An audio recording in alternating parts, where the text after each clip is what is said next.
خان صاحب مولانا اسماعیل میرٹھی، انہوں نے اردو پہلی، دوسری، تیسری، چوتھی، پانچویں یہ کتابیں لکھی ہیں جو گجرات کے اکثر مدارس میں پڑھائی جاتی ہیں، اور خود ہم بھی اردو پڑھنا لکھنا اسی کتاب کو پڑھ کر سیکھے۔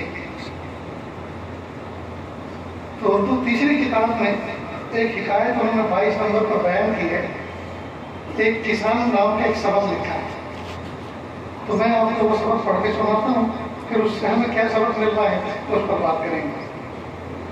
چند سال گزرے کہ ایک کسان گنگا کے کنارے کسی چھوٹے سے مزرے میں آباد تھا۔ مزرہ کہتے ہیں کھیت کا کنارہ، کھیت میں۔ اس غریب کے پاس ایک گائے تھی۔ ایک برس ایسا سخت قحط پڑا کہ گائے کے واسطے گھاس کا تنکا بھی میسر نہ آیا۔ کسان کو سخت تردد ہوا کہ گائے مر گئی تو کیوں کر زندگی بسر ہوگی، پھر اتنا سہارا بھی عیال و اطفال کو نہ رہے گا کہ دودھ پی کر دم تھام لے۔ کچھ دیر تک ہر قسم کی تدبیریں سوچتا رہا۔ آخرکار اس کے سوا کوئی چارہ نظر نہ آیا کہ چارہ کہیں سے چرا کر لائے، چارہ کہیں سے چرا کر لائے یا گائے سے ہاتھ اٹھائے۔ دو ہی راستے ہیں، یا تو چارہ چرا کے لائے گائے کو کھلائے، یا پھر گائے سے ہاتھ دھو مر جائے گا۔ وہ رات کے وقت ایک ہمسائے کسان کے کھیت میں جا گھسا اور اس کی گری میں سے چارہ چرانا شروع کیا۔ گری کہتے ہیں یہ جو کھیت کے علاقے ہوتے ہیں، چری وغیرہ جہاں ہوتی ہے، اس ایک ایک حصے کو گری کہتے ہیں۔ گری کیاری الگ چیز ہے، کیاری الگ چیز ہے، گری الگ ہے۔ خیر لفظ گری بھی ہے اس میں، اکٹھا کر کے جو رکھ دیتے ہیں جی، وہ سارے چارے کو اسے گڑا یا گری۔ اچھا اچھا، اکٹھا کر کے جو چارے کو رکھ دیتے ہیں اس کو گرا یا گری کہیں گے۔ تو ہمسائے کسان کے کھیت میں جا گھسا، اس کی گری میں سے چارہ چرانا شروع کیا۔ جب یہ ناجائز کام کر رہا تھا خود اس کی زبان سے نکلا، ایمان بڑی چیز ہے دنیا میں پر افسوس، ایمان بڑی چیز ہے دنیا میں پر افسوس، کیا کیجئے جب جان کی جوکوں میں صحیح جائے۔ اب گائے کو رکھتا ہوں تو ایمان رہ جاتا، اور ایمان کو رکھتا ہوں تو ہاتھوں سے چلی گائے۔ اس نے پھر تعامل کیا، پھر سوچا کہ میں کیا کام کر رہا ہوں۔ فوراً جہاں سے چارہ اٹھایا تھا وہیں رکھ دیا اور کہنے لگا، ایمان سلامت ہے تو ہے آس خدا سے، ایمان سلامت ہے تو ہے آس خدا سے، مرتی ہے اگر گائے تو مر جائے بلا سے۔ جیسے کسی شاعر نے کہا کہ مل گئی ہے دولت مجھ کو آہوں کی، ایسی تیسی میرے گناہوں کی۔ آپ بھرنا اللہ کی یاد میں رونا ایک بہت بڑی دولت ہے کہ مل گئی ہے مجھ کو دولت آہوں کی، ایسی تیسی میرے گناہوں کی۔ اگر ایمان سلامت ہے تو اے پاس خدا سے، مرتی ہے اگر گائے تو مر جائے بلا سے۔ بھوکی گائے کو یاد کر کے پھر اس کا جی بھر آیا۔ وہ سوچنے لگا کہ ہائے کیوں کر اس کی جان بچاؤں، اس کو مر جانے دوں تو بچوں کو کیا کھلاؤں۔ یہ سوچ کر پھر گری میں سے چارہ نکالا اور مستعد ہوا کہ بوجھ سر پر لے چلے۔ جس وقت وہ بوجھ اٹھانے کو جھکا ہے، ایک آواز کان میں آئی، ہے برا یہ کام او نادان نہ کر، ہے برا یہ کام او نادان نہ کر، چارے پر ایمان کو قربان نہ کر۔ غریب کسان کو معلوم نہ ہوا کہ یہ آواز کس کی ہے، مگر جو ہدایت اس غیبی اس چھپی ہوئی آواز میں بھری ہوئی تھی وہ اس کے دل میں اثر کر گئی۔ حیا کی خصلت جو انسان کو ہر برے فعل سے بچاتی ہے اس کی طبیعت میں تازہ ہو گئی۔ وہ چوری سے باز رہا اور اپنے آپ کو ملامت کرتا گھر کی طرف چل دیا، خالی ہاتھ اپنے آپ کو ملامت کرتا ہوا گھر کی طرف چل دیا۔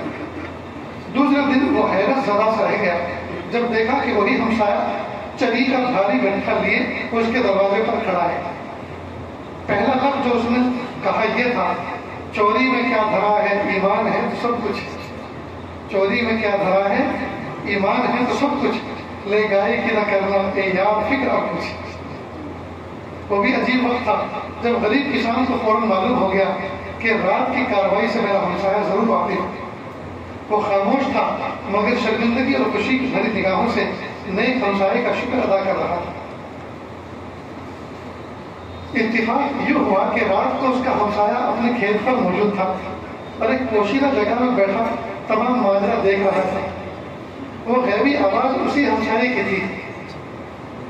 اگرچہ ممکن تھا کہ وہ اسی وقت اپنی رحم دلی ظاہر کر دیتا، یعنی جو چری کا ایک گٹھا ابھی دیا ہے لا کر اسی وقت دے دیتا کہ میں چوری کیوں کر رہا ہے، میں تجھے دیتا. مگر اس نے یہی مناسب سمجھا کہ غریب اور مایوس ہمسائے کو اچانک خوش کرنا ہے، یکایک خوش کرے. چنانچہ وہ یکایک خوش کرتے ہیں.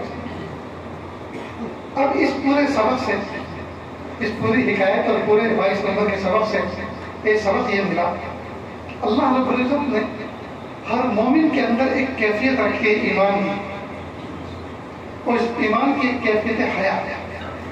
حدیث پاک میں ہے، صحیحین کی روایت ہے، بخاری اور مسلم کے اندر ہے، الایمان بضع وسبعون او بضع وستون شعبۃ فافضلها قول لا الہ الا اللہ وادناها اماطۃ الاذى عن الطریق والحیاء شعبۃ من الایمان.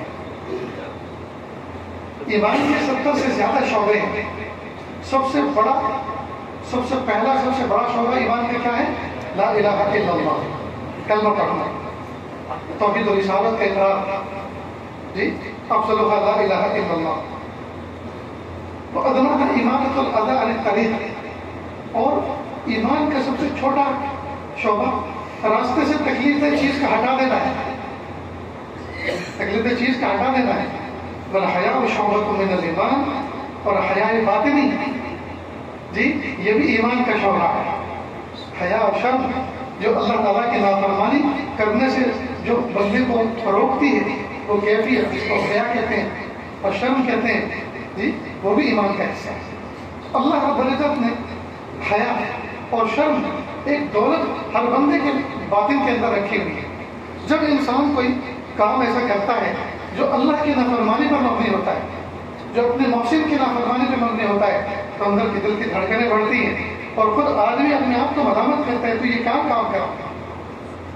جب انسان کے دل میں دھکڑ پکڑ ہو تو سمجھ لو کہ حیا کی گھنٹی بج رہی ہے اور وہ اس کو آگاہ کریے، خبردار یہ کام مناسب نہیں ہے، یہ مت کر.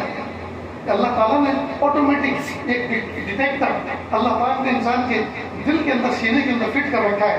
جب بھی کوئی نافرمانی کرتا ہے، جب بھی کوئی ایک ایسا کام کرتا ہے جو اللہ تعالیٰ کے ضابطے کے خلاف ہے، تو وہ گھنٹی بجتی ہے اور اس کو آگاہ کرتی ہے. اس کا نام ہے حیا، اس کا نام ہے شرم. ایک دولت ہے جو اللہ پاک نے انسان کی باطن میں رکھی ہے. اور حدیث پاک میں ہے، اذا فاضت الحیا فکل ما شئت. جب تیری حیا ختم ہو جائے، حیا فوت ہو جائے، جو چاہے کرتا پھر. معلوم ہے حیا یہ اللہ کی بہت بڑی نعمت ہے اور ہمیں چاہیے کہ ہم اس کی حفاظت کریں. یورپ کے اندر، ماڈرن طبقے کے اندر حیا کو بیماری کہا جانے لگا. جو آدمی شرمیلا ہو، جو شرماتا ہو، جی تو گنہگار لوگ اور گناہ پسند لوگ اور آزادی پسند لوگ اور اللہ سے بیزار اور دین سے بیزار لوگ حیا اور شرم کو کہتے ہیں یہ تو بیماری ہے. بلکہ انگریزی کا جملہ مشہور ہے، شیم از اے سکنس. جی کہ حیا اور شرم یہ تو بیماری ہے. اللہ اکبر. جو خوبی تھی لوگ اس کو عیب سمجھ رہے ہیں، جو خوبی تھی اس کو عیب سمجھ رہے ہیں، اور دنیا میں جو عیب ہوتے ہیں اس کو ہنر اور فن سمجھا جاتا ہے. ایسا دور آیا ہے.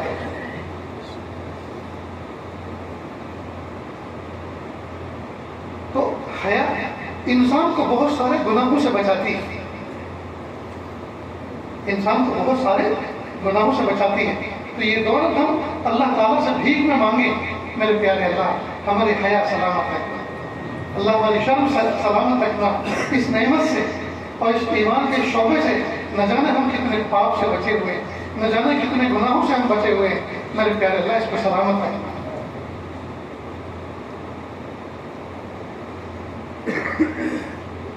حدیث پاک میں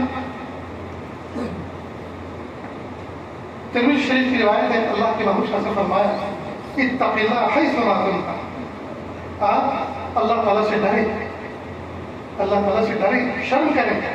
حیث ما کنت، جہاں کہیں بھی ہوں. ایک تو یہ ہے آدمی اپنے شیخ و مرشد کے سامنے بیٹھا ہو تو آدمی گناہ نہیں سوچتا، گناہ نہیں کرتا. ماں باپ کے سامنے بیٹھا ہوا، ماں باپ کا چہرہ سامنے، گناہ نہیں سوچتا، گناہ کی پلاننگ نہیں کرتا جی. اسی طرح اپنے بیوی بچوں کے سامنے بیٹھا ہوا ہے، گناہ نہیں سوچتا، گناہ نہیں کرتا.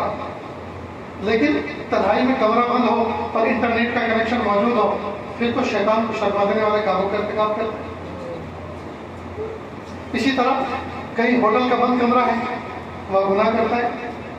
کہیں بھی تنہائی ہے، سفر میں ہے اور کوئی دیکھنے والا نہیں ہے، کوئی پوچھنے والا نہیں، کوئی پہچاننے والا نہیں ہے، وہاں بے شرمی کے، بے حیائی کے، بے ایمانی کے کام کرتا ہے، گناہ کرتا ہے. تو اللہ کے محبوب صلی اللہ علیہ وسلم اس طرف اشارہ فرما رہے ہیں، اتق اللہ حیث ما کنت. آپ اللہ سے ڈریں، آپ اللہ سے شرمائیں، اللہ سے شرم کریں جہاں کہیں بھی ہو. یعنی صرف ماں باپ کے سامنے ہی نہیں، استاد و شیخ و مرشد کے سامنے ہی نہیں، متقیوں کے سامنے نہیں، صرف ماں باپ کے سامنے نہیں، بلکہ تنہائی میں بھی، جلوت میں بھی، خلوت میں بھی، اپنوں میں بھی، پرایوں میں بھی، سفر میں بھی، حضر میں بھی، بازار میں بھی، قبرستان میں بھی، عیدگاہ میں بھی، مسجد میں بھی، درسگاہ میں بھی، اور بازار اور راستوں میں اور گلی کوچوں میں، ہر جگہ آپ اللہ سے ڈریں، ہر جگہ اللہ کا خیال رکھیں، اس لیے کہ اللہ تو ہر جگہ موجود ہے. اب کوئی آدمی ماں باپ سے شرمائے، استاد سے شرمائے اور اتنے بڑے رب سے شرمائے، اتنے بڑے اللہ سے شرمائے، اس کا مطلب یہ ہے کہ ہمارے اندر کھوٹ ہے. ہم لوگوں کے سامنے پارسا بنے ہوتے ہیں اور تنہائی میں شیطان کو شرما دینے والے کاموں کا ارتکاب کرتے ہیں. اس کا مطلب یہ کہ ہماری طبیعت کے اندر درنگی ہے، جلوت میں پارسا اور خلوت میں پاپی. مخلوق کے سامنے پارسا بنے ہوتے ہیں اور تنہائیوں میں پاپی بنے ہوتے ہیں.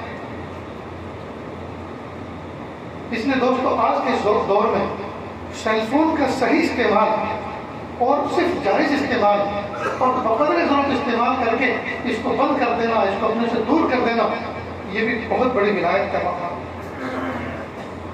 یہ بہت بڑی احتیاط کا مقام. لیکن 24 گھنٹے ہر وقت ڈیٹا آن رہتا ہے. اتنے بچے منہ میں دودھ کی وہ آتی ہے، ہر وقت ڈیٹا آن رکھتے ہیں، ہر وقت واٹس ایپ پہ لگے رہتے ہیں، ہر وقت جو ہے یوٹیوب پہ لگے رہتے ہیں، ہر وقت لائیو کرتے رہتے ہیں. چھوٹے چھوٹے معصوم بچے، اور بچوں کا یہ کریز بنتا جا رہا ہے اور یہ مزاج بنتا جا رہا ہے. اگر چھوٹا سا بچہ ہے، چھوٹی سی بچی ہے، تو اپنے ابو سے اگر فون پہ بات کرو، فون دی ویڈیو کال کرو، اور ویڈیو کال نہ کریں تو روتے ہیں کہ اپنے آپ کو مجھے کیوں نہیں دکھا رہے. اور ویڈیو کال کے لیے انٹرنیٹ ضروری ہے. اس کا مطلب ہے کہ بچے جو ہے اس بات پہ ماں باپ کو مجبور کر رہے ہیں کہ انٹرنیٹ آن رکھو. اب جب انٹرنیٹ کا کنیکشن آن رہے گا تو کیا کچھ نہیں آن ہوگا. اس لیے بہت سارے لوگ، بہت سارے نوجوان بچے بہت سے علماء مشائخ کی صحبت میں جاتے ہیں اور وہاں جا کر ان کے پاس کچھ وقت گزارنا چاہتے ہیں. لیکن یاد رکھیں، اگر فون لے کر جا رہے ہیں اور اسمارٹ فون لے کر جا رہے ہیں اور ساتھ میں اس کے ساتھ انٹرنیٹ کا کنیکشن بھی ہے اور کوئی احتیاط نہیں ہے، تو ڈھیلے کا بھی وہاں نفع نہیں ہو سکتا. جیسے گئے تھے ویسے دورے آئیں گے واپس. اس لیے کہ گھنٹے، 2 گھنٹے، 1.5 گھنٹے، آدھے گھنٹے ان کے ساتھ ذکر میں بیٹھے ہوئے ہیں، ان کے چہرے کو دیکھ رہے ہیں، ان کی باتوں کو سن رہے ہیں، اور پھر تنہائی میں وہی تماشے، تو پھر کیا فائدہ ہوا اور کیا نفع ہوا سوائے نقصان کے، اور کیا ہوا. اس لیے فون کو بند کرنا سیکھ لیں. یہ بھی اس زمانے کا استعمال ہے. بقدر ضرورت اس کو استعمال کریں. اس کے لیے ایک وقت مقرر کر لیں کہ بھائی آدھا گھنٹہ میں اس کا انٹرنیٹ کا کنیکشن جاری رکھوں گا اور 3 گھنٹے میں اس کو بند رکھوں گا. فون کو چالو رہے گا لیکن انٹرنیٹ کا کنیکشن 3 گھنٹے میں بند کروں گا.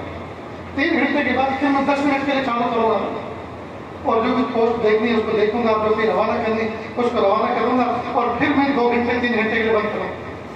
صبح سے شام تک اور سونے تک 2-3 مرتبہ کنیکشن چالو کرے تھوڑی دیر کے لیے.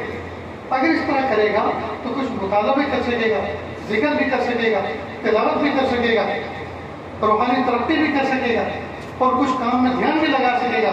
اور اگر یہ نہیں تو یاد رکھنا، وہ کوئی کسی کام میں، کسی فیلڈ میں کامیاب نہیں ہو سکتا، کسی فیلڈ میں کامیاب نہیں. میں ایک مرتبہ ایک سائٹ پر گیا، بزنس مین لوگوں کا علاقہ تھا اور وہاں نئے مکانات ڈیولپ ہو رہے تھے، ترقی کر رہے تھے، بن رہے تھے. تو صبح کا وقت تھا، تقریباً 7:30-8 کے درمیان. لیکن مزدور پورے محلے میں بیٹھے ہوئے. ایک آدمی اپنا گھر جو پورا ہونے کے قریب تھا اس کو دھواکے لے جا رہے تھے، اور وہاں دوسرے زیر تعمیر تھے، نئی کالونی بننے تھی. سارے کے سارے مزدور، کیا عورت کیا مرد کیا بوڑھے کیا جوان، سب کے سب فون میں لگے ہیں اور بالترتیب باجوان بیٹھے ہوئے کھڑے. ایسا لگتا ہے جیسے فون کی جماعت، سب کے سب فون پر بیٹھے ہوئے، اور جیسے کسی نے اہتمام کے ساتھ ان کو مکلف کیا ہوا کہ اس وقت فون چلاؤ. میں تھوڑی دیر میں نے گاڑی رکوائی کرو بولا دیکھو یہ منظر کیسے، سارے کے سارے منافق، اور کوئی کام ایسا نظر نہیں آ رہا جو کوئی کام کر رہا ہو، ایسا کام جو مطلوب ہو سوائے جو ہے مووی دیکھنے کے، ویڈیو دیکھنے کے، تماشے دیکھنے. اور الگ صبح کا وقت میں نے کہا بتائیے اب یہ کام اپنے وقت پہ کہاں شروع کریں گے اور کب پورا کریں گے؟ جب ان کا دھیان اس میں لگا ہے، جب ان کا شوق اس کے ساتھ وابستہ ہے، تو یہ اپنے حلال روزی کو حرام نہیں کرے تو کیا کریں؟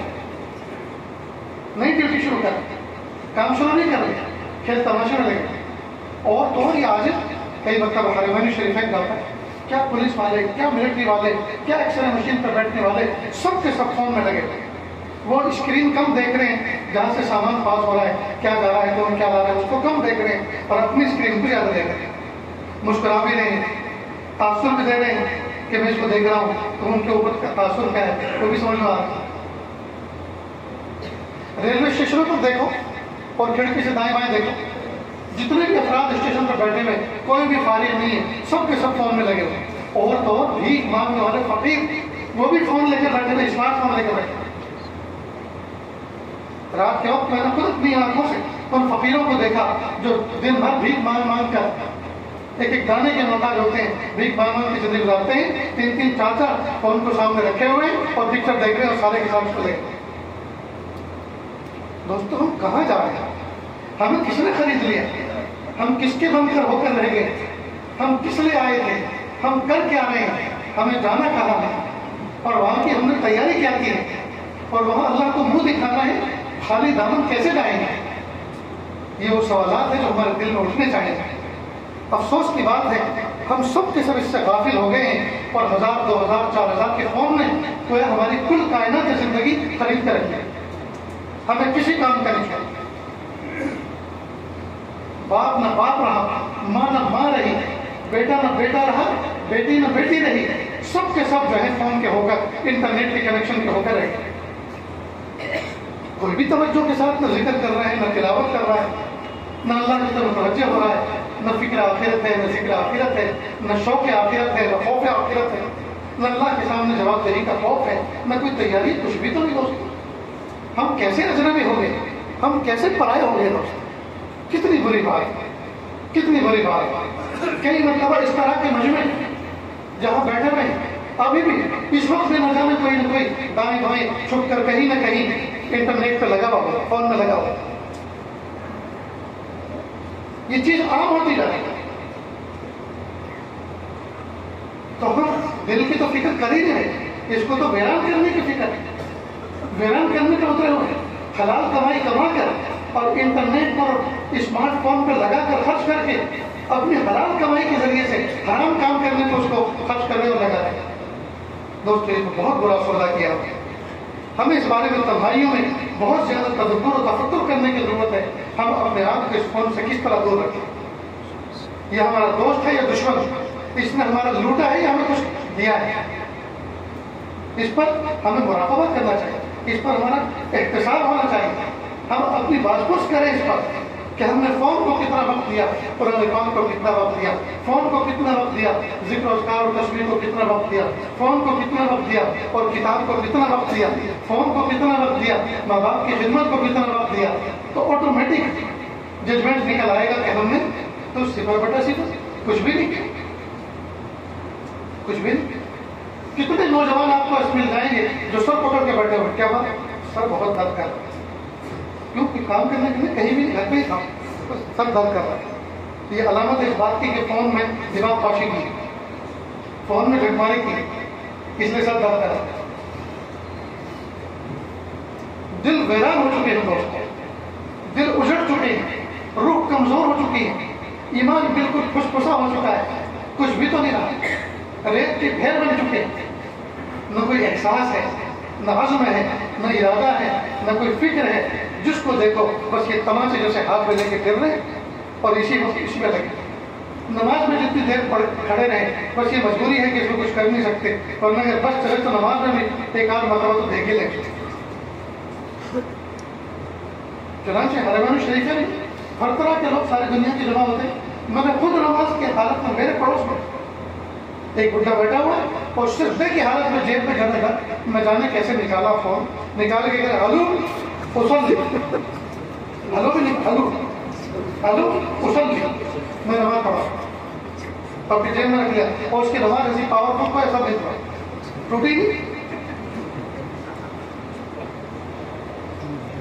تو دوستوں یہ عاجز آپ کے سامنے اپنے ایک درد رکھا ہے اور یہ جو احساس دلا رہا ہے اس احساس کو ذرا اپنے سینے پر لیں کہ واقعی ہم اپنے کتنے رہے اور اس کے کتنے ہو گئے, ہم اپنے کتنے رہے اس کے کتنے ہو گئے.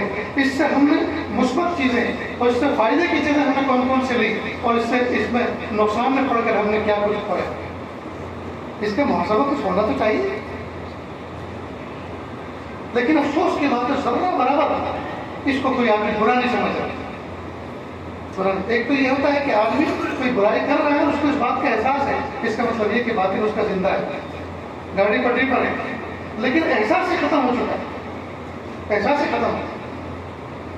اور جب ماں باپ کا خود یہ حال ہے کہ ہر وقت اس میں لگے ہوئے ہیں تو کس منہ سے بچوں کو کہہ سکتے ہیں کہ یہ مت کرو, اس لیے کہ ان کی منہ کی زبان ہے. اس لیے دوستو اس چیز کے لیے وقت مقرر کریں, اپنے آپ کو اس چیز کے لیے خاص وقت کے اندر اپنے آپ کو سے وابستہ کریں اور جب وہ کام پورا ہو جائے فوراً اس کو بند کریں. حال یہ ہے کہ لوگ فون کرتے کرتے کرتے کرتے مسجد میں داخل ہوتے ہیں, جیب میں رکھتے ہیں اللہ اکبر, اور اب جو ہے ہاتھ نماز پڑھیں گے جو کچھ باتیں کرتے ہوئے آئے ہیں اسی باتوں کا اب ریہرسل دوبارہ چل رہا ہے, اسی کو دوبارہ جو ہے اس کا مذاکرہ چل رہا ہے. میں نے اس سے یہ بات کی, یہ بات مجھے اور کہہ دی, پھر کوئی بات نہیں, سلام کر دی, پھر فون کرتا. ابھی حدیث بالنفس, اپنے نفس کے ساتھ میں وہی فون پہ جو باتیں کر رہا تھا اب اپنے نفس میں بات کر رہا تھا. اس کو میں نے یہ تو سنا دیا, اب یہ سنا تو باقی ہے, کاش کے بھی سنا. چلو خیر نماز کی نیت باندھ لی, سلام کرتے ابھی پہلے فرصت میں یہ اور سنا.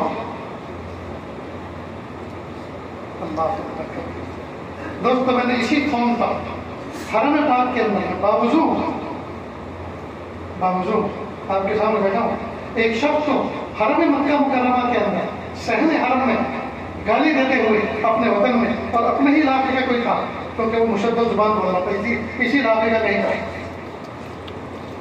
سارا مظفر نگر میرٹھ کے درمیان میں کہیں کا بولا, باقی دن کی گالی دیتے ہوئے میں نے خود سنا فون کے اوپر. میرے بھائی کتنے ہم تباہ ہو چکے. اس لیے اپنی دعاؤں میں اللہ سے یہ مانگے, اللہ جی گناہ سے بچا لیجیے, اللہ جی فون کے غلط استعمال سے بچا لیجیے, اللہ فون کا جائز استعمال سکھا دیجیے, اللہ کس وقت کتنا استعمال کرنا ہے میرے پیارے اللہ آپ سنبھال لیجیے. اللہ ہمارے بازو میں ہمارے آزمائے ہوئے ہیں, یہ تو ہمارے بار بار آزمائے ہوئے ہیں, ان سے کچھ ہونے والا نہیں ہے, آپ توفیق دیں گے تو میں بچ جاؤں گا, ورنہ میرے پیارے اللہ مجھ سے کچھ ہونے والا نہیں. اللہ جی آپ بچا لیجیے, اللہ جی آپ بچا لیجیے. یہ چیز ہم اس طرح سے گڑ گڑا کے مانگے جس طرح سے اللہ سے ہم ایمان مانگتے ہیں, رزق مانگتے ہیں, صحت مانگتے ہیں, دولت مانگتے ہیں, گھر مانگتے ہیں, گاڑی مانگتے ہیں, رشتے مانگتے ہیں, جس طرح سے اللہ سے یہ سب چیزیں مانگتے ہیں. فون کے فتنے سے بچنا بھی اللہ سے اسی طرح اس کو موضوع بنا کر مانگے, گڑ گڑا کر مانگے. میرے پیارے اللہ فون کا جائز استعمال کرنے کی توفیق عطا فرما, ناجائز استعمال کی نفرت پیار اللہ دل میں بٹھا دیجیے.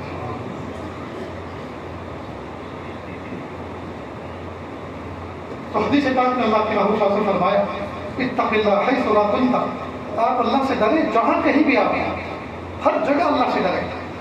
ایسا نہیں ہے کہ نئے لوگوں کے درمیان بیٹھے ہیں وہاں تقوی کی بات سن رہے ہیں, تقوی کی بات سوچ رہے ہیں, تقوی کی بات کر رہے ہیں, اور جہاں ماحول ذرا دوسرا ہے جی نیگیٹو ہے, اور اس ماحول میں بد نگاہی بھی کر رہے ہیں, بد فعلی بھی کر رہے ہیں, بد قولی بھی کر رہے ہیں, دھوکہ بھی دے رہے ہیں, جھوٹ بھی بول رہے ہیں, اور جی بھر کے برا سوچ رہے ہیں, برا دیکھ رہے ہیں, یہ درنگی یہ نہیں. اتق اللہ حیث ما کنت, اللہ سے ڈرے جہاں کہیں بھی ہر حال میں.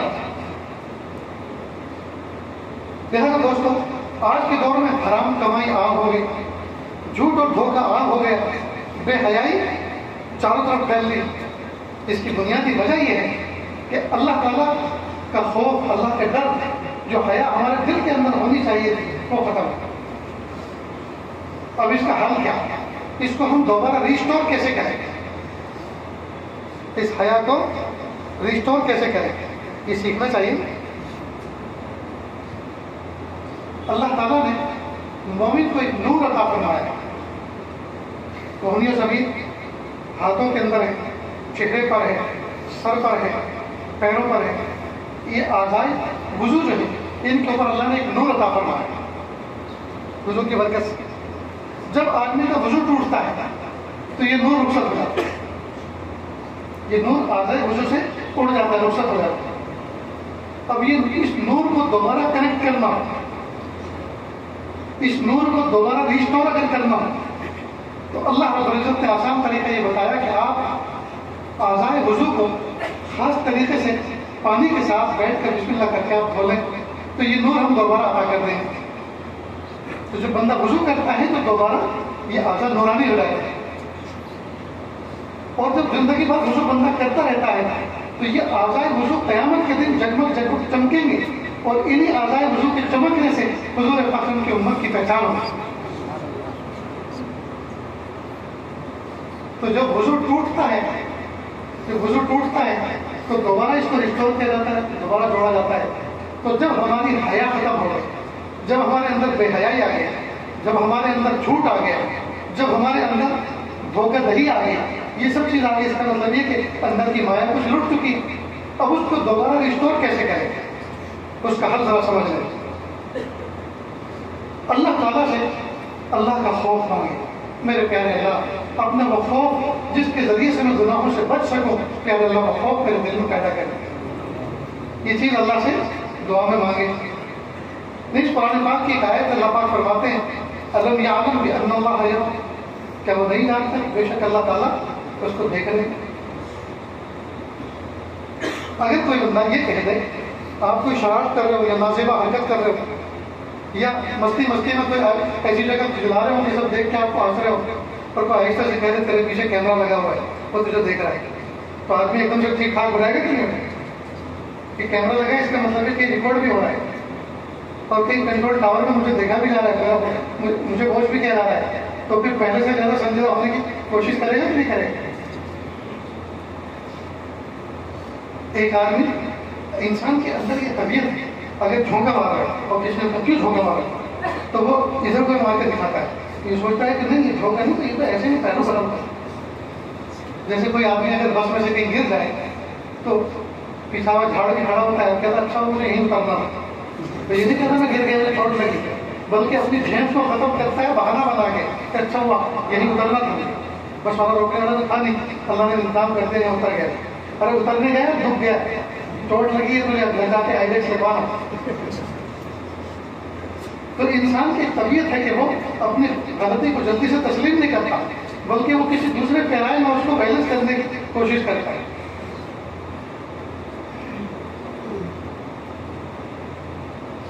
الم یعلم بان اللہ یرا، کہ انسان نہیں جانتا کہ اللہ اس کو دیکھ رہا ہے. تو جب اللہ تعالیٰ کے دیکھنے کا احساس بندے کے اندر پیدا ہو جائے تو پھر وہ چوری نہیں کرے گا، وہ جھوٹ نہیں بولے گا، اس کا قلم غلط بیان نہیں کرے گا، پھر منصف کا ترازو جی انصاف کی طرف جھکے گا، اور پھر جج غلط فیصلہ نہیں کریں گے. اور نظامی کھا کے آ گیا، اس کا ووٹ نوٹ سب آ گیا. کچھ سمجھ میں بھی آ رہا ہے کہ نہیں؟ میں نے کیا کہا؟ ووٹ اور نوٹ سب آ گیا. یہ چوری ہوں گی؟ نہیں ہوں گے. کیوں؟ اس لیے کہ تقویٰ ہے. چوری کون کرے گا؟ یہی کہنا پڑے گا. فون میں دیوانہ ہی چاٹ لیا ہے، اب کچھ اشارے کچھ سمجھ میں نہیں آ رہا. وہی جو یوٹیوب میں دیکھا جاتا ہے، وہی جو فلموں میں دیکھا جاتا ہے، جو تصویروں میں دیکھا جاتا ہے، اس نے دماغ پہ قیمت لگا دی ہے کہ آگے کیا کہا جا رہا ہے، کس طرف اشارہ کیا جا رہا ہے جی، اور کس کی چٹکی لی جا رہی ہے، کچھ پتہ نہیں چلتا. اللہ تعالیٰ ہماری عقل کو سلامت رکھے، اللہ ہمارے ایمان کو سلامت رکھے. تو ایمان سلامت رہے، حیا سلامت رہے، اور موقع پر ہمیں بریک لگتے رہے. یہ کیفیت ہماری جو ختم ہو چکی ہے اس کو دوبارہ ریسٹور کرنے کے لیے طریقے بتائے جا رہے ہیں. اس میں سے ایک طریقہ یہ کہ ہم اللہ سے خوف خدا مانگیں اپنی دعاؤں میں.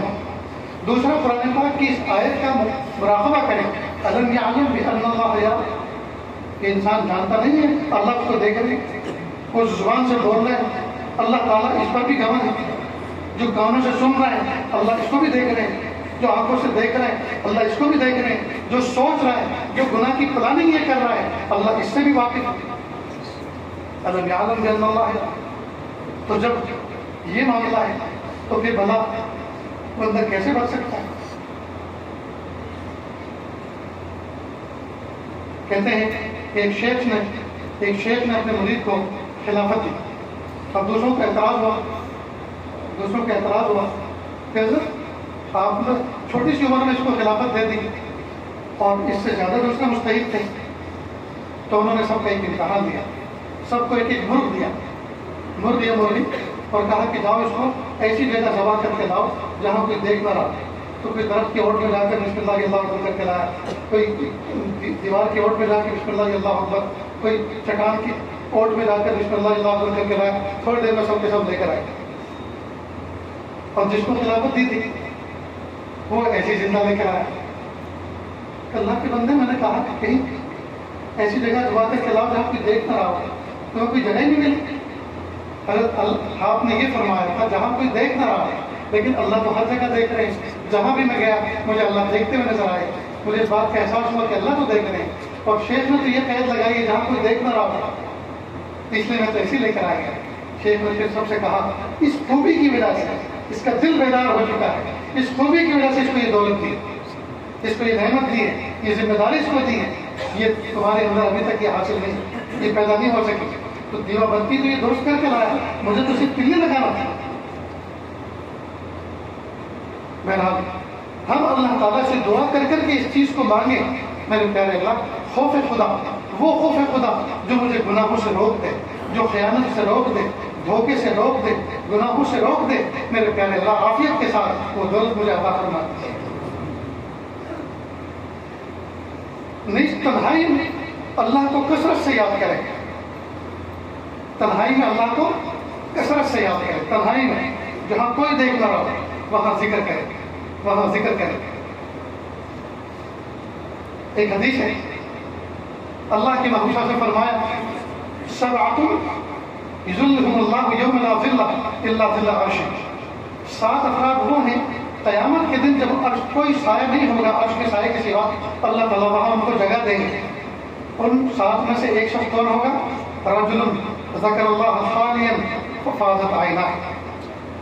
ایک وہ شخص ہوگا جو تنہائی میں اللہ تعالیٰ کا ذکر کرتا ہوگا اور یہاں تک کہ اس کے آنکھوں سے آنسو جھلک پڑتے ہیں. تنہائی میں اللہ کا ذکر کرتا ہوگا اور یہاں تک کہ اس کے آنکھوں سے آنسو جھلک پڑتے ہوں گے. اللہ تعالیٰ اس کو بھی قیامت کے دن جب کوئی سایہ نہیں ہوگی, سایہ کی جگہ نہیں ہوگی سوائے عرش کے, اللہ عرش کے سایہ نصیب کرے. تو تنہائیوں میں اللہ کی محبت میں ذکر کرے, لا الہ الا اللہ, لا الہ الا اللہ, لا الہ الا اللہ, اللہ اللہ اللہ اللہ اللہ اللہ. اور اتنی محبت کے ساتھ اللہ کا ذکر کرے کہ آنکھیں ابل پڑے, آنکھیں بہ پڑے, آنکھیں بہ پڑے اللہ کی محبت. تو کیا فضیلت حاصل ہوگی؟ اللہ تعالیٰ قیامت کے دن عرش کا سایہ نصیب فرمائیں اور دنیا کے اندر اللہ پاک ایمان کو ریسٹور کر دیں, حیا کو ریسٹور کر دیں. اسی طرح موت اور آخرت کو بندہ یاد کرے, کبھی کبھی موت اور آخرت کو یاد کرے, اس کے ذریعے سے بندہ بیلنس میں رہتا ہے. مثلا یہ سوچے آج کا دن ہے, یہ بھی تو ہو سکتا ہے کہ میری موت ہو جائے, ہو سکتا ہے میری جب روح نکلے تو گھر کے سب کے سارے بچے بیوی سب جمع ہوں گے, میری نفس ٹٹولیں گے, میری ناک کے سامنے ہاتھ رکھ کے دیکھیں گے, ڈاکٹر کو بلائیں گے اور ڈاکٹر یہ فیصلہ سنائے گا یہ تو اللہ کی رحمت میں پہنچ گئے. بیوی الگ رہے گی, بچے الگ کر دیں گے, بھائی بہن الگ کر دیں گے, محلے میں بھوکا الگ ہوگا, کوہرام ہوگا. تھوڑی دیر کے بعد میری لاش کو اٹھایا جائے گا, سلے ہوئے کپڑے کو آسانی سے نکل سکتے نکالے جائیں گے, نہیں تو کینچی چلا کر نکال دیں گے. پھر ایک چادر اڑا کر مجھے غسل دیا جائے گا, پھر کفن کی 2-3 چادروں مجھے لپیٹ دیا جائے گا, اس کے بعد مجھے لوبان کی دھونی دے کر عورتوں والے حصے میں رکھیں گے. عورتیں فاتحہ خوانی کریں گی, قرآن پاک کی تلاوت کریں گی. تھوڑی دیر کے بعد گھر کے باہر سے کوئی صدا لگے گی, بھائی عورتیں پردہ کر لیں, اب میت کو لے جانے کا وقت آ چکا ہے. بیوی الگ بے ہوش ہوگی, بچی کی الگ چیخ نکلے گی کہ ابو ہمارے ہمیں چھوڑ کے دنیا سے جا رہے ہیں. اور پھر لوگ کندھا دے کر قبرستان پہنچائیں گے, جنازے کی نماز ہوگی. اس کے بعد قبر کے اوپر جنازے کی چارپائی رکھی جائے گی, میت نیچے اتاری جائے گی, تختے درست کیے جائیں گے, سب کے سب مٹی ڈالیں گے. اور مٹی ڈالنے کے بعد قبر کا سائز بنانے کے بعد لوگ اشارے ثواب کر کے چلے آئیں گے. اس کے بعد میں ہوں گا اور اللہ کے فرشتے ہوں گے. اگر نیک کام کیے ہوں گے رحمت کے فرشتے ہوں گے اور یہ گڑھا جنت کے باغوں میں سے باغ بنے گا. اور اگر برے عمل کیے ہوں گے تو عذاب کے فرشتے ہوں گے اور یہ گڑھا جہنم کے گڑھوں میں سے گڑھا بن جائے گا اور قبر کا عذاب شروع ہوگا. میں ہوں گا, میرے اعمال ہوں گے.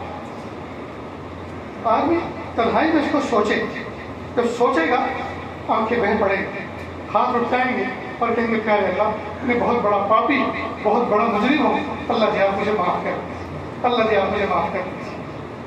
تو کبھی کبھی آدمی اس طرح کا اللہ تعالیٰ سے مذاکرہ کرے تنہائی میں, جی اللہ تعالیٰ کی طرف متوجہ ہو اور اپنے نفس میں اپنی موت کو یاد کرے, موت کے منظر کو یاد کرے, موت کے منظر. اب تو دوستو غفلت کا یہ حال ہو چکا ہے کہ جنازے کے پیچھے لوگ چل رہے ہوتے ہیں اور سگریٹ جلائے ہوئے ہوتے ہیں, بیڑی سے لگائے ہوئے ہوتے ہیں اور ہنس ہنس کے بات کرتے ہیں, لطیفے سناتے ہیں, اور یہ پتہ نہیں ہے کہ جو شخص کسی کے کندھے پہ جا رہا ہے ہو سکتا ہے اس کے بعد میری باری, یہ جو سواری کندھوں پہ جا رہی ہے, یہ جو جنازہ کندھوں پہ جا رہا ہے ہو سکتا ہے اس کے بعد اب میری باری ہے.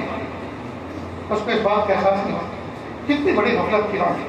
حالانکہ نظریں جھکی ہونی چاہیے, دل رونا چاہیے, ذکر دعا میں لگنا چاہیے, جانے والے میت کے لیے استغفار کرنا چاہیے, دعائیں مغفرت کرنی چاہیے اور اپنے لیے اللہ تعالیٰ سے مغفرت مانگنی چاہیے.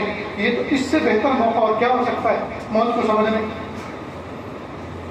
لیکن غفلت اتنی گہری ہو چکی ہے, بہت سے لوگ تو جنازہ اٹھنے سے پہلے یہ پوچھتے ہیں بھائی کھانا کیا بن رہا ہے, کھانا کیا بن رہا ہے. اور رسم و رواج والوں کا اللہ بھلا کرے, اللہ ان کو ہدایت دے. انہوں نے بجائے سیدھے سادے چاول رکھنے کے اب تو مرغی کی بریانی دینی شروع کر دی. اس میں بہت سے تہوار دار اور بہت سے جنازے میں شرکت کرنے والے پہلے سے پوچھ لیتے ہیں کھانا کیا ہے. اگر قبولی کھچڑی ہوگی تو چلے جائیں گے اور اگر مرغی کی بریانی ہوگی تو رک جائیں گے. کیسے چلتا ہے یہ لقمہ ہاتھ کے نیچے, کیسے اترتا ہے؟ کیا وہ یتیم بچے کو یاد نہیں آتے جو اپنے باپ کی یاد میں پڑا پڑے؟ کیا وہ بیوہ کو یاد نہیں آتی کہ تیری بیوی بھی تو ایسی بیوہ بن کے تڑپ سکتی ہے؟ یہ لقمے کیسے کھائے جاتے ہیں؟ بہت افسوس کی بات ہے. تو ہم اپنی موت کو یاد کر کے جی اپنے ایمان کو تر و تازہ کریں, اپنی آخرت کا مذاکرہ کریں اور اپنے ایمان کو ریسٹور کریں, اپنی حیا کے شعبے کو زندہ کریں. نیز اچھی صحبت اختیار کریں, اچھوں کے پاس بیٹھیں. زمانہ ہو گیا دوستو ہو ہا ہا کرتے کرتے, لطیفے سناتے سناتے بعض لوگوں نے ایک ہی بات کو 15, 16, 18, 20 سال کی عمر میں ایک ہی بات کو سینکڑوں دفعہ کہہ دیا, سینکڑوں دفعہ کہہ. اور اس کو کوئی یہ کہنے والا نہیں بھائی بس کر, ایک درجن سے زیادہ دفعہ تو میں نے میری بات سن لی, اب زیادہ مت, اب کوئی اور بات ہے اور نہیں کہنا تو خاموش ہے. کیوں انرجی اپنی لاس کا بات. اچھی صحبت میں بیٹھیں گے, نیکوں کی صحبت میں بیٹھیں گے تو نیکی کا شوق پیدا ہوگا. اچھی باتیں سن کر اچھائی اندر اجاگر ہوگی, اچھائی جنم لے گی. لہٰذا اچھوں کی صحبت میں بیٹھیں, کوئی کتاب سنیں, ان سے کہیں کہ کوئی کتاب سنا. جو ہمارے بڑے ہیں, جو پڑھے لکھے جن کے پاس کتاب کا کوئی ذخیرہ ہے, ان سے کہیں کوئی اچھی کتاب سنائیں, ہمارے علم میں اضافہ ہوگا اور عمل کا شوق پیدا ہوگا. کوئی اچھی بات بتائیں. تو اچھی صحبت میں بیٹھنے سے, بد کی صحبت میں مت بیٹھو, اس کا ہے انجام برا. بدنہ بنے تو بد کہلائے, بد اچھا بدنام برا. اچھوں کی صحبت میں رہیں گے تو اچھائی منتقل ہوگی. نہیں دوستوں, گناہوں سے پرہیز کریں اور سچی توبہ کا اہتمام کریں. گناہوں سے پرہیز, سچی توبہ کا اہتمام کریں. پھر دیکھیے زندگی میں کیسی بہاریں لگتی ہیں. ایک لمحے کی لذت کے لیے ایک لمحے کی مزے کے لیے ہم زندگی کا سارا عمل کھو دیتے ہیں، ساری برکتیں لٹا دیتے ہیں، ایمان کی تازگی کو ختم کر دیتے ہیں. یہ کتنا برا سودا ہے، کتنا برا سودا. اس لیے وقت گزارو اپنے بیوی بچوں کے ساتھ، وقت گزارو اپنے گھر میں، یہ وقت گزارو صف اول میں مسجد کے اندر بیٹھے. اس لیے آج کل کے کہا کرتا ہے کہ ایک تو مسجدوں کو بہت اچھا بناؤ، مسجدوں کے اندر جتنی سہولتیں ہو سکتی ہیں، ایئر کنڈیشن فٹ کرو، بہترین کولر کا انتظام کرو، پنکھوں کا انتظام کرو، ہوا اجالے کا انتظام کرو، بہترین سب بچھاؤ، جی شاندار سب بچھاؤ. یہ ساری کی ساری چیزیں اس لیے کرو تاکہ یہاں زیادہ سے زیادہ وقت گزارنے کا موقع ملے، دن یہاں زیادہ سے زیادہ وقت گزارنے کو کرے. اور اسی طرح اپنے بیڈ روم بہت اچھے بناؤ، ٹوائلٹ باتھ روم اچھے بناؤ.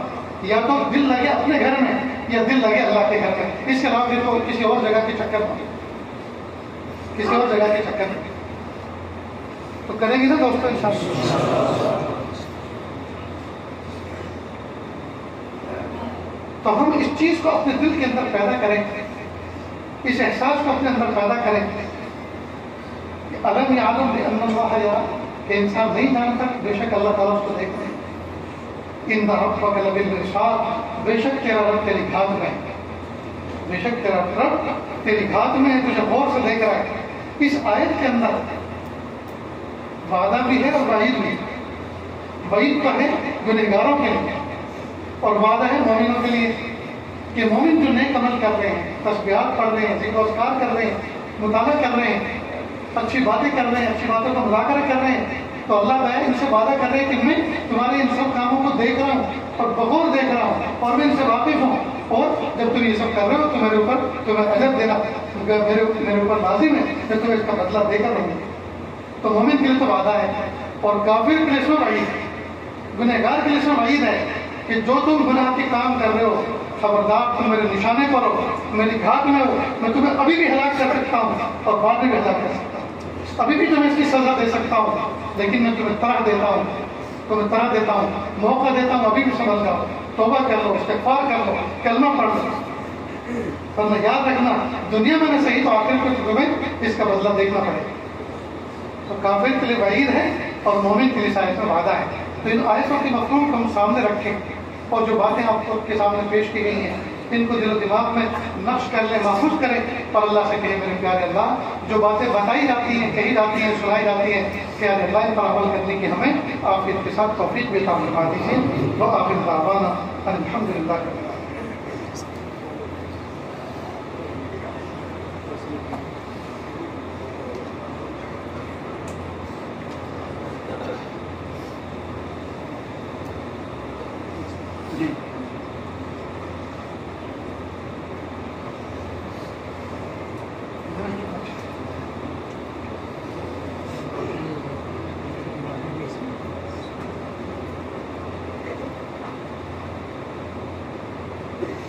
جو سنیں اس کا سننا واجب ہے.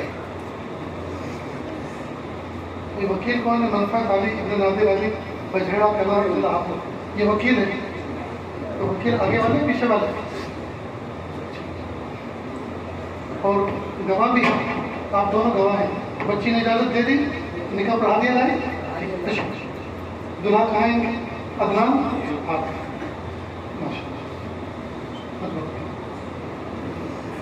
الحمد لله نحمده ونستعينه ونستغفره ونؤمن به ونتوكل عليه ونعوذ بالله من شرور أنفسنا ومن سيئات أعمالنا من يهده الله فلا مضل له ومن يضلل فلا هادي له ونشهد أن لا إله إلا الله وحده لا شريك له ونشهد أن سيدنا ومولانا محمدا عبده ورسوله. أما بعد فأعوذ بالله من الشيطان الرجيم. بسم الله الرحمن الرحيم. يا أيها الناس اتقوا ربكم الذي خلقكم من نفس واحدة وخلق منها زوجها وبث منهما رجالا كثيرا ونساء واتقوا الله الذي تساءلون به والأرحام إن الله كان عليكم رقيبا. يا أيها الذين آمنوا اتقوا الله حق تقاته ولا تموتن إلا وأنتم مسلمون. يا أيها الذين آمنوا اتقوا الله وقولوا قولا سديدا يصلح لكم أعمالكم ويغفر لكم ذنوبكم ومن يطع الله ورسوله فقد فاز فوزا عظيما.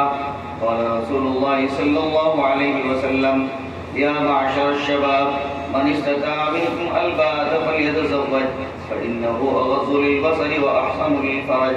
وقال رسول الله صلى الله عليه وسلم النكاح من سنتي. وقال في حديث آخر ومن رغب عن سنتي فليس مني. بیٹا عدنان خان ابن شریف احمد رہنے والے کلچینہ ضلع غازی آباد کے، مسکان پروین بنت محمد سرفراز بلہیڑا کی ذات کو وکیل بن نکاح منفعت علی ابن نادر علی بلہیڑا کی ذات نے 2 گواہوں کی موجودگی میں حاضرین مجلس کے سامنے 50,000 روپے نقد مہر کے عوض زوجہ بنا کر مسکان کی ذات کو آپ کے نکاح میں دیا. کیا آپ نے اس کو قبول کیا؟ میں نے قبول کیا. جی اس مجلس کے اندر بہت سارے لوگ وہ ہیں جو اس ارادے سے آتے ہیں اور آئے ہیں کہ ہم توبہ طائب ہو کر زندگی گزارنا چاہتے ہیں، اللہ کے نئے بندے بننا چاہتے ہیں. تو یہ عزیز طلباء کی کلمات پڑھاتے ہیں، میرے پیچھے پیچھے پڑھتے چلے. بسم اللہ الرحمن الرحیم. لا الہ الا اللہ محمد رسول اللہ صلی اللہ علیہ وسلم. اشہد ان لا الہ الا اللہ واشہد ان محمد عبدہ ورسولہ. استغفر اللہ ربی من کل ذنب واتوب الیہ. استغفر اللہ ربی من کل ذنب واتوب الیہ. آمنت باللہ کما هو باسمائہ وصفاتہ وقبلت جميع احکامہ. اقرار باللسان وتصديق بالقلب. صلى الله تعالى على خير خلقه محمد وعلى آله وأصحابه أجمعين برحمتك يا أرحم الراحمين. اللہ کا شکر ہے. کلمات پڑھنے کے بعد توبہ طائب ہو گئے. اللہ تعالیٰ اس توبہ کو قبول فرمائے. ایک تسبیح استغفار کی، ایک درود شریف کی، ایک تیسرے کلمے کی صبح شام شام. 5 وقت کی نمازوں کا اہتمام کریں، آگے پیچھے کی سنتوں کے اہتمام کے ساتھ، اور اپنی ذات سے کسی کو تکلیف نہ پہنچائیں. ایک رات کم از کم قرآن پاک کی تلاوت کریں. ایک رات روزانہ قرآن پاک کی تلاوت کریں. اور انٹرنیٹ کے فتنے سے، سیل فون کے فتنے سے اپنے آپ کو بچائیں. موبائل کے فتنے سے اپنے آپ کو بچا کے رکھیں. اللہ عمل کی توفیق عطا فرمائے.